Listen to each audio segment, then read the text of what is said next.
খাগড়াছড়ির স্বাস্থ্য ও পরিবার কল্যাণ কেন্দ্র ও সদর ক্লিনিকগুলোতে ৬ মাস ধরে ওষুধ পাচ্ছেন না সেবা গ্রহীতারা।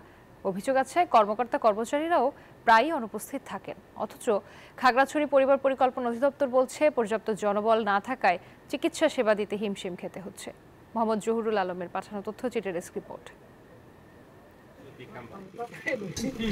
পাহাড়ের প্রত্যন্ত এলাকায় প্রান্তিক জনগোষ্ঠীর জন্য স্থাপন করা হয় স্বাস্থ্য ও পরিবার কল্যাণ কেন্দ্র। অথচ খাগড়াছড়ির ৯টি উপজেলার ২২টি ইউনিয়ন স্বাস্থ্য ও পরিবার কল্যাণ কেন্দ্রে ৬ মাস ধরে ওষুধ পাচ্ছে না সেবা গ্রহীতারা।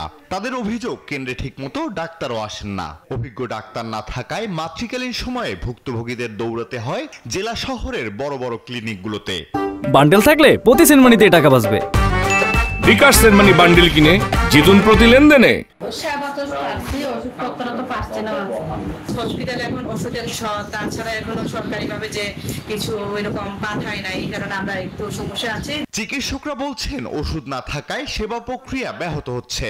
গত আমাদের ৫-৬ মাস যাবত আমাদের কোনো ওষুধ বা ডিবিএস কিট কোনো দেওয়া হচ্ছে না। বিগত ৫-৬ মাস যাবত একটু ওষুধ সংকটের কারণে আমরা রোগীদেরকে একটু সেবা দিতে আমাদের জন্য একটু কষ্টসাধ্য হয়। খাগড়াছড়িতে পরিবার পরিকল্পনা বিভাগে কাগজে কলমে ৩৮৬ জনের লোকবল নিয়োগ থাকলেও আছে মাত্র ২৩৬ জন। সংকটের বিষয়টি ঊর্ধ্বতন কর্তৃপক্ষকে জানানো হয়েছে বলছেন এই কর্মকর্তা।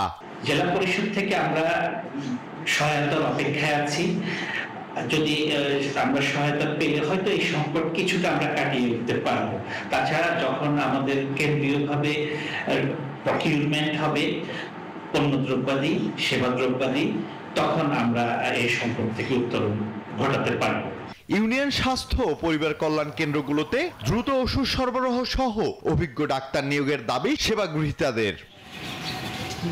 আলহাদি খান, ডেস্ক রিপোর্ট, নিউজ 24।